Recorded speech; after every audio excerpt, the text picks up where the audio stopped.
Hi అండి. ఉల్లికారం పాలకూర recipe అండి. ఒకసారి ఇట్లా ట్రై చేయండి, చాలా బాగుంటుందండి. అన్నంలోకి అయితే సూపర్గా నచ్చింది నాకైతే. ఫస్ట్ టైం ట్రై చేసిన, చాలా బాగా వచ్చింది.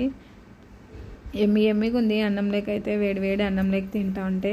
ఈ రెసిపీ కావాల్సింది పాలకూర 2 కట్టలు తీసుకున్నా అండి.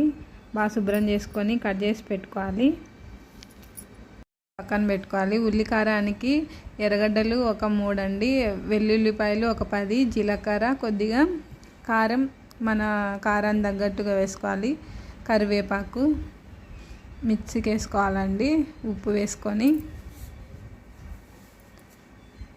ఒక కడాయిలో ఆయిల్ వేసుకొని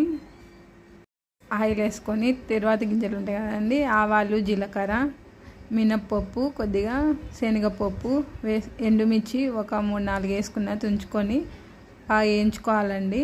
వేయించుకున్న తర్వాత ఆ పేస్ట్ ఉంటుంది కదండి, ఉల్లికారం పేస్ట్ వేసి పచ్చి వాసన పోయేంత వరకు వేపుకోవాలండి. బాగా వేపుకున్న తర్వాత ఆయిల్ పైకి తేలుతుంది. తేలిన తర్వాత పసుపు వేసుకొని కొద్దిసేపు కలుపుకోవాలి. కరివేపాకు కూడా వేసుకోవచ్చు, నేను వేయలేదు, బాగుంటుంది. కడిగి కట్ చేసి పెట్టుకున్న పాలకూరని వేసి బాగా వేయించుకోవాలండి.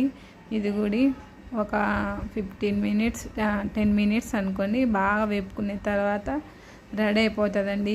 ఎమ్మి పాలకూర